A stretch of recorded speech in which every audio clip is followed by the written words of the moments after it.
Chopin and Roe, while whispering playfully about Saria, wondered if she had just dissed Serena's looks. Serena, irritated, declared she could hear them.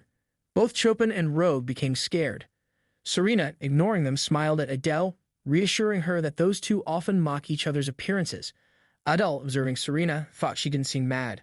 Looking at Serena, Adele wondered if maids could be from noble families, explaining the apparent camaraderie. Sadly, Adele expressed her desire to be friends with Serena too. Serena acknowledged Adele's agreement, expressing her approval. Adele, pleased, affirmed her agreement. Serena urged Adele to eat more, to which Adele agreed. The chef thanked Adele for happily consuming the food he had prepared with great effort, praising her as a joy to serve. Later that night, before retiring to her room, Adele bid everyone good night. Serena wished her a peaceful sleep, while Chopin jokingly warned her not to have any nightmares, and Roe wished her a peaceful slumber. Adele peacefully fell asleep. Seeing Adele asleep, Serena remarked, "Kind person." The next morning, Serena informed Adele that they had an outdoor lesson planned.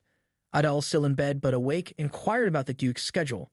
Serena reassured her that the Duke had no plans to return home that day and asked Adele not to speak formally with her. Adele agreed with a casual response, "Okay." Adele, while watching the maids clean the room, thought to herself that she probably wouldn't see her father that day. Washed her face with water and received a towel from Serena, as Adele rubbed her face with the towel, wondering about the outdoor lesson. Then Serena sat her in front of the mirror, brushed her hair, and listened to the other two maids discussing clothes for Adele. They debated whether a hat would provide enough protection from the sun, expressing concern about her getting sunburned or hurt, and critiquing various hat designs for being too narrow or unsophisticated. Adele noticed Michal and Fabian, the morning guards for the day, staring at the ground. She wondered why they wouldn't look at her. Serena, speaking to the other maids, emphasized the importance of ensuring Adele's safety during the lesson, urging them to go with the safest option. The selection of Adele's clothes for the day's lesson was now complete. Serena placed a hat on Adele's head, and Adele, curious, asked about the outdoor lesson. Serena explained that it meant learning outside, and today Adele would be learning how to ride, as she would be riding the divine beast someday. Serena emphasized the importance of the lesson, pretending it was directly from teacher Ahin. Adele, thinking about the term divine beast, recalled the Duke mentioning it the day before and pondered its significance, realizing she didn't even know what a divine beast was yet. Adele, becoming anxious and scared, wondered if the divine beast was a type of animal. She expressed her fear of animals, explaining her dread of getting close to them. Adele reflected on the consequences of war, realizing that animals also suffer hunger and starvation, sometimes to the point of attacking humans for food. She recalled witnessing animals devouring dead bodies and a child being taken by an eagle, as well as another child being bitten by a dog. Trembling, Adele questioned if she had to participate in the outdoor lesson. The maids, smiling, conversed with Serena, explaining their efforts to acquire clothing from nearby noble families and salons for Adele, as they hadn't had time for measurements. They mentioned Noel providing a generous budget for the purchases. Serena praised their efforts. One maid raised a concern about the practicality of white clothing, suggesting they only choose white for Adele's pants. Suddenly, Serena noticed Adele's frightened expression and instructed the maids to be quiet. Adele is sobbing in fear. Serena approaches her and asks, "Are you all right, my lady?" Adele, sniffling and crying loudly, stands up from her seat and hugs Serena tightly, calling her Big Sis. Serena gently pats Adele to calm her down. Adele realizes from Serena's affectionate patting that they won't let her get hurt. Serena reassures her, saying, "You must have imagined something scary." "It's all right, my lady." Serena contemplates, then notices a pillow on the bed. She hands it to Adele, saying, "Please hold on to this." One of the maids inquires about Adele's outfit, and Serena advises them to choose the most reliable option to prevent any chance of injury. Another maid raises the concern that they haven't taken Adele's measurements and don't know her size. Serena nods in agreement, assuring them she knows it. Serena dresses Adele, buttoning up her shirt and explaining her coat is made of tweed. Adele observes herself in the mirror, noting she looks like a real lady, reflecting on her first day when she was dirty. Surprised by the pattern on her gloves, she realizes she's never seen one like it before. Serena informs her that the pattern indicates the gloves are made by the famous designer Saint Laurent. Adele reflects, pondering over Serena's description of the gloves as a piece of work. Meanwhile, Serena informs Michael and Fabian that the coordination of Adele's outfit is complete. Michael greets Adele with a formal "Greetings, my lady," to which Adele responds with a simple "Hi." Adele wonders if there's a rule that guards can't greet her until she's fully dressed. Michael smiles at Adele. She observes how Michael's purple eyes are pretty even in the morning. Adele sits in the carriage as it travels to a field. Michael helps her out of the carriage. Adele looks around the field in amazement and asks where they are. Michael explains that it's also part of the Duke's castle. Adele is surprised that they've been in the carriage for so long but are still on the Duke's castle grounds. She marvels at the realization that all of it is her home. Suddenly, she notices teacher Ahin approaching with a horse. Ahin smiles and greets Adele, informing her that today is an outdoor lesson where she'll practice riding a horse. Upon hearing the horse neigh, Adele becomes frightened and starts to cry, seeking refuge behind Michael. She responds timidly, expressing her fear. As the horse snorts, Adele flinches and then begins to cry out of fear. Seeing her crying, Ahin becomes nervous and asks if she's all right. Trembling Adele asks for smaller animals. Michael realizes her fear and suggests there's a pony in the stable as an alternative. Ahin tries to convince Adele that the horse is kind and she won't get hurt. Adele, still scared, expresses her reluctance. Michael suggests that it would be better for him to go to the stable and fetch the pony instead. Ahin sighs, agreeing with the suggestion. After a short while, they bring a pony, but Adele remains dissatisfied and hides behind Michael, still scared of the pony. Michael notes her continued fear, and Ahin reassures her that this is the smallest and gentlest horse they have, even among the ponies. Adele, with tears in her eyes, disagrees by shaking her head. Ahin, curious, asks what the matter is. Adele, sniffle crying, admits she's scared of animals because she fears being eaten or stomped on. Ahin becomes nervous, suggesting they cancel the lesson and pleading with Adele not to cry. Adele responds, saying she mentioned her fear but you kept asking. Ahin expresses his apologies to Adele, promising not to push her again. Calming down, Adele wipes her tears.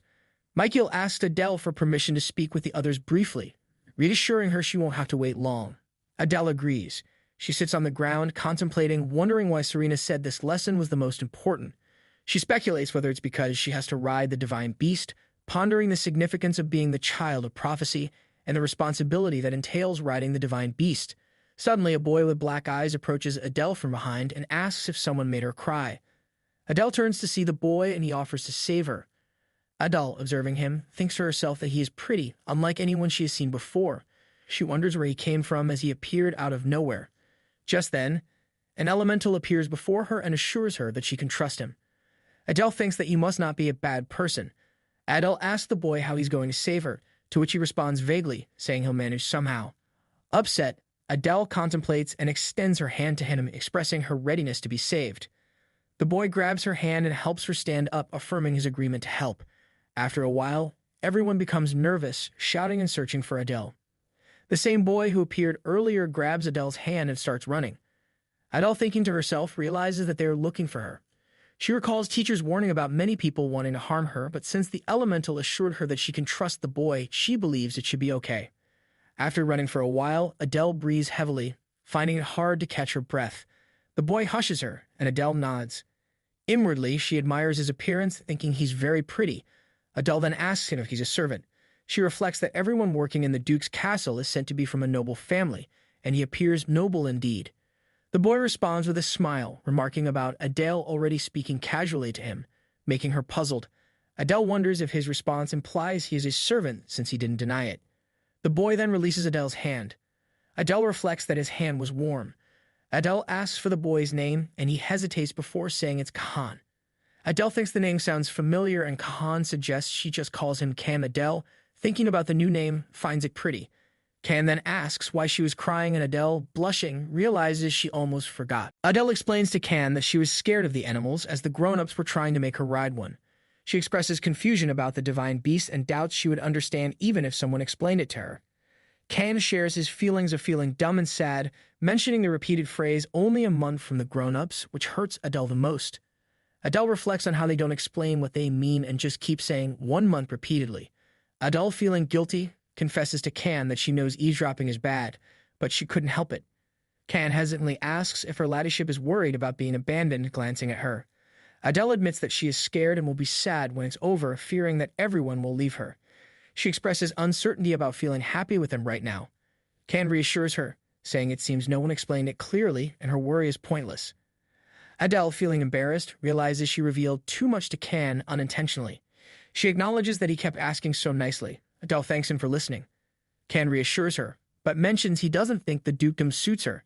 Hearing this, Adele gasps, scared of being abandoned, and tries to convince him by flailing her hands.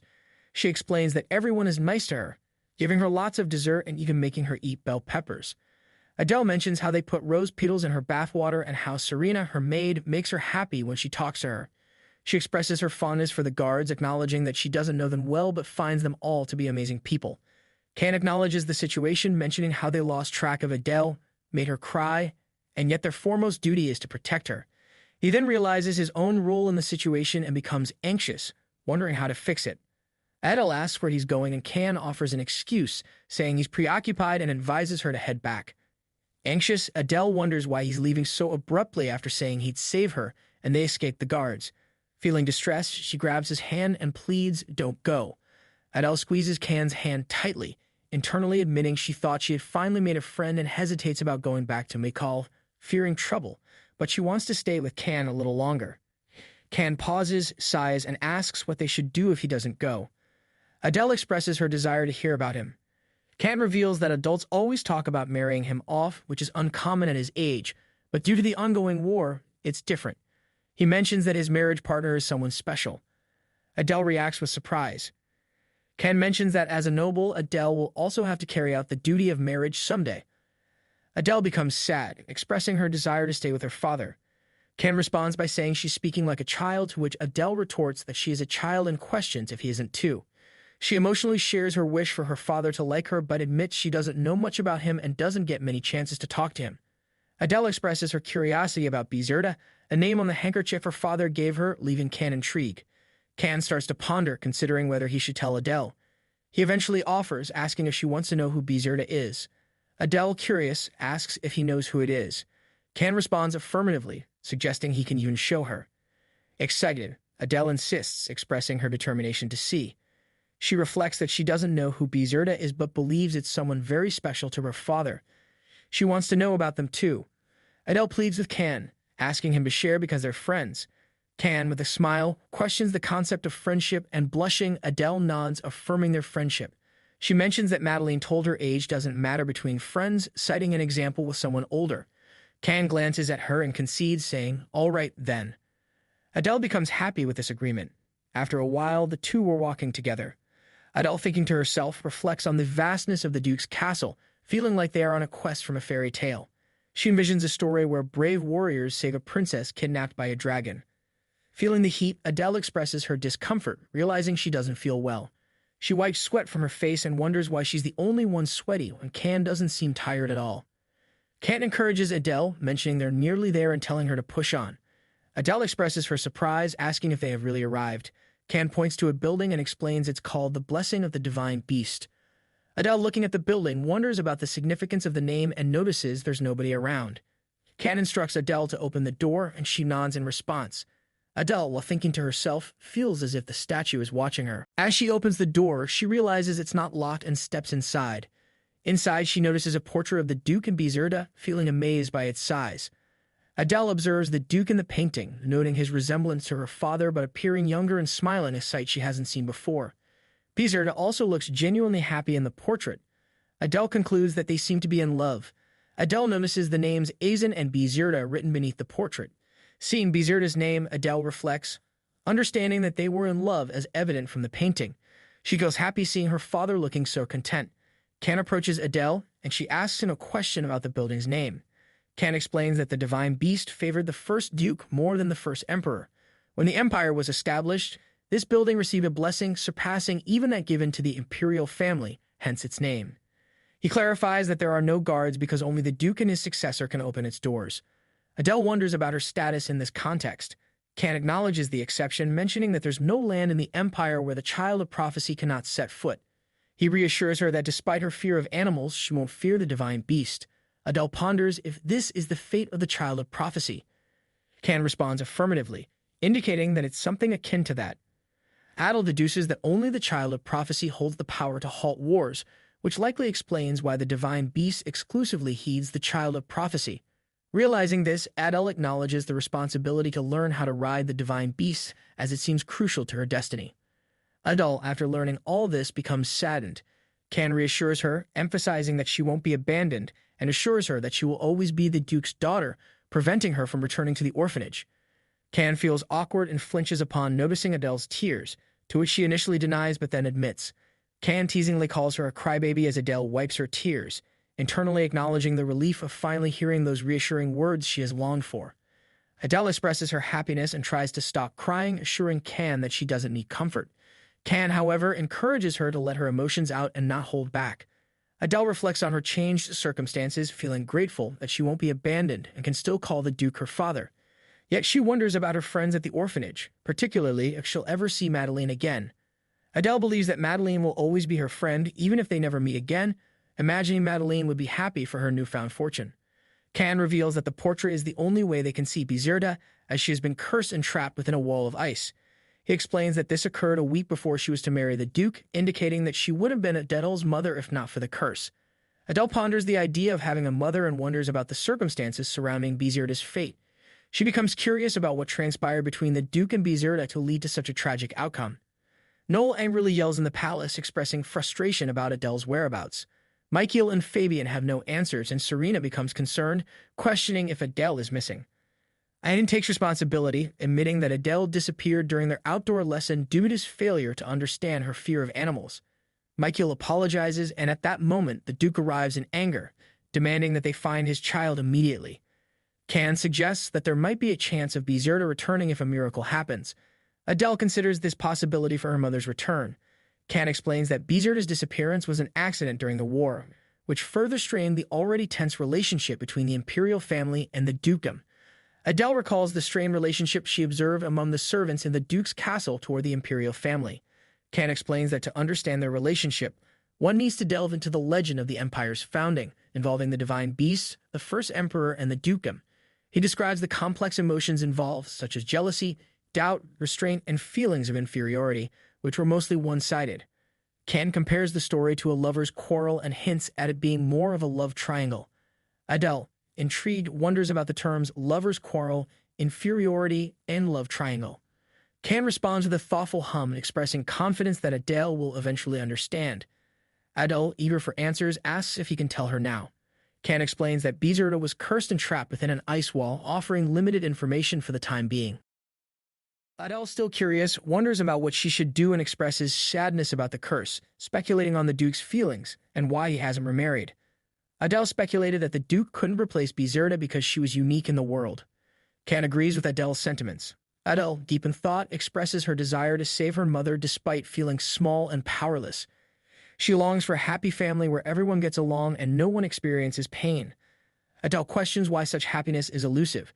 Can acknowledges and empathizes with Adele's emotions, showing understanding and support. Adele, contemplating her father's inability to save her mother and the difficulty even the powerful Duke faces, realizes the challenging situation. Can, however, suggests that miracles are within the realm of possibility, sparking excitement in Adele, who eagerly asks if there's a way to achieve one. Can explains to Adele that, as the child of prophecy, she receives God's favor, which is a renowned belief within the imperial family. He emphasizes that there's nothing she can't do.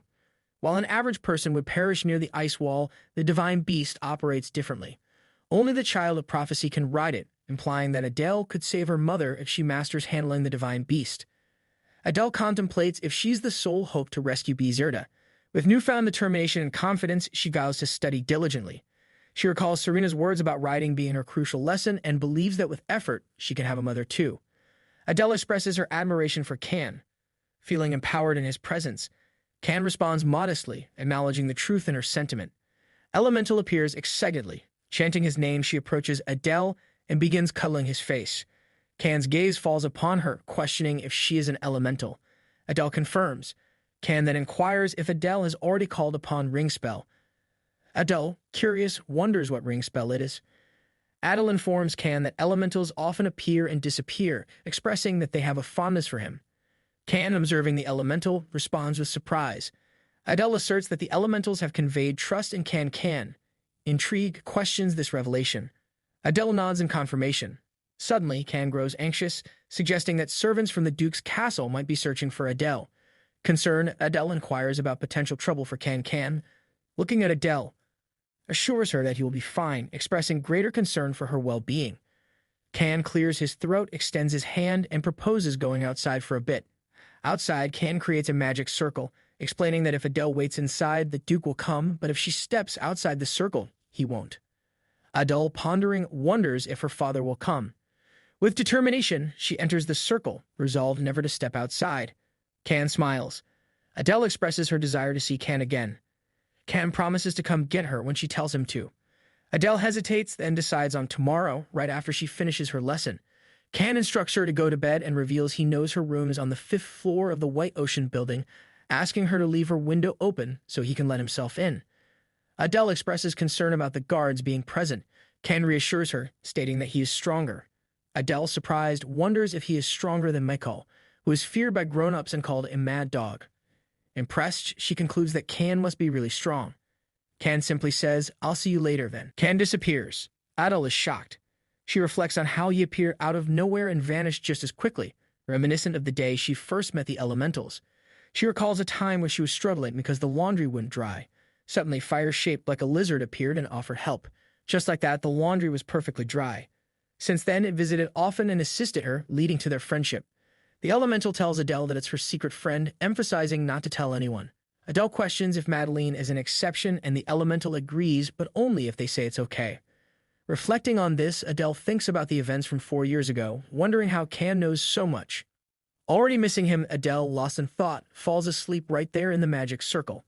As someone approaches, Adele, still half asleep, mentions hearing footsteps. It turns out to be the Duke, who expresses relief at seeing her. Adele opens her eyes, addressing him as her dad.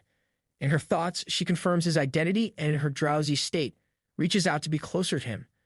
Cuddling him, she reflects on the warmth and comfort he provides. The Duke calls her name, but Adele has already drifted back into sleep. Observing Adele's beloved face, the Duke contemplates how he cannot be angry with her. Adele contemplating that if they were closer, she could whine and beg him to play with her. She acknowledges feeling jealous of children she sees happily walking around with their families, contrasting them with orphans like herself. Adele notes that these children seem different, cleaner, always loved, continually learning and growing bigger. Most of all, she envies that they receive forgiveness whenever they misbehave. Duke expresses his despair, revealing how deeply he despaired, fearing he had lost Adele. Adele reflects, admitting that she initially thought she would be okay if abandoned again, but she was wrong. She realizes she likes the Duke's hugs too much and is happy he was worried about her. Adele expresses her desire not to be a good girl all the time, but to be forgiven for mistakes. She doesn't want to return to the orphanage. She wants a family and to be happy. Adele concludes by affirming that the Duke is her dad and she loves him. Adele, feeling sleepy, calls out Dad. She reflects that being called Dad is even better than being patted on the head. Adele admits her fear of being abandoned again, but expresses her desire to call him Dad and to save Bizerta, the lady he loves. She wishes for a mom and for everyone to be happy. The Duke, flushing, is surprised by Adele calling him Dad. Adele nods in her sleepy state, but suddenly jolts awake, feeling embarrassed and shocked. She panics about hugging him and worries if he's mad. The Duke squeezes her lovingly, expressing his worry for her. Adele sniffs, and the Duke suggests they go home. Michael expresses his upset, highlighting how scared they were, while Fabian shares his frustration about searching everywhere without success. Onion, feeling remorseful, apologizes for insisting on bringing out another horse despite Adele's fear, expressing regret for forcing the decision. Adele, feeling guilty, reassures Ahin, saying, "It's okay, teacher."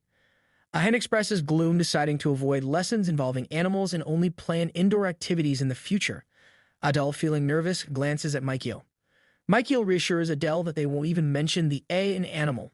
Adele, feeling shy, insists that she's fine and can handle it.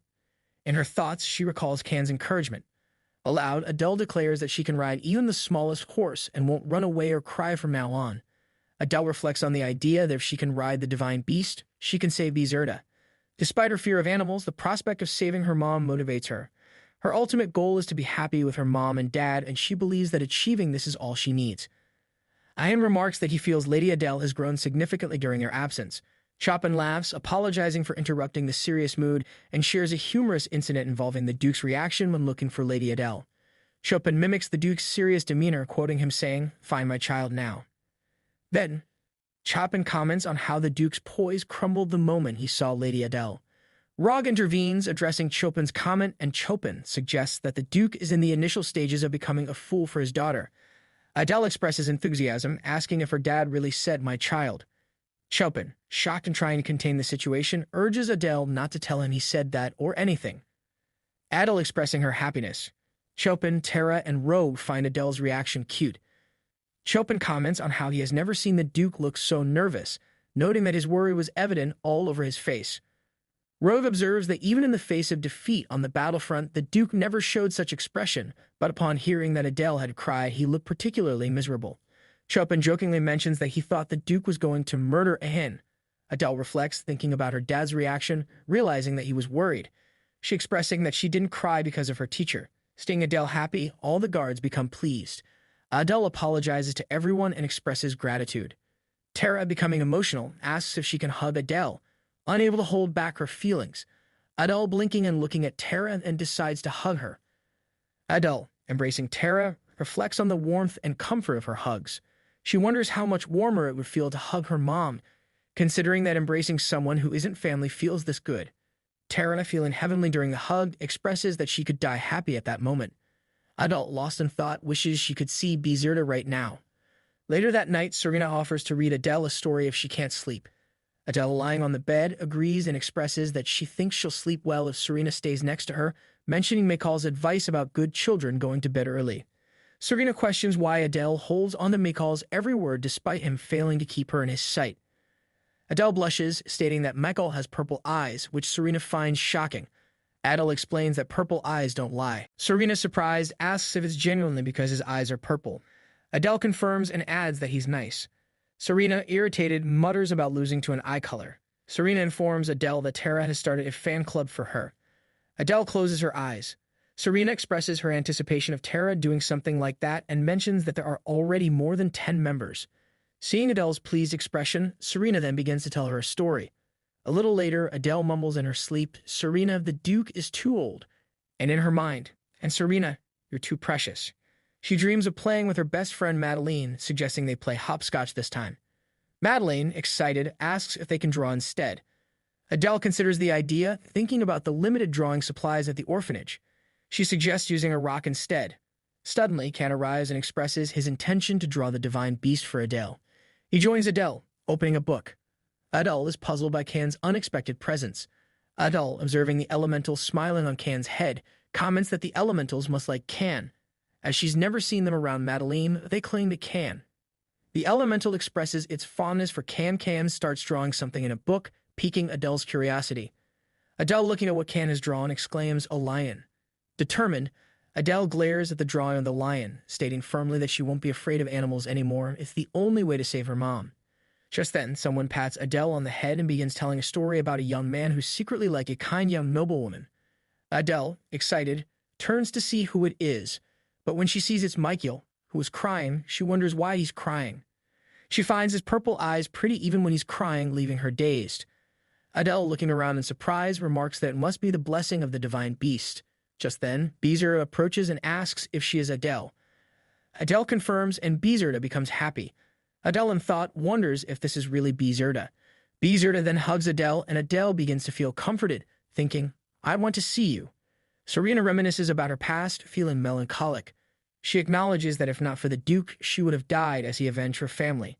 Serena admits to having feelings for the Duke, but she understands it's not the dream of a knave maiden. Although it would be advantageous to elevate her social status, she recognizes the Duke's strength, which contrasts with her weakness, and she finds herself relishing it as if it were her own. However, as she looks towards the sleeping Adele, she recalls her words, "Serena, you're too precious."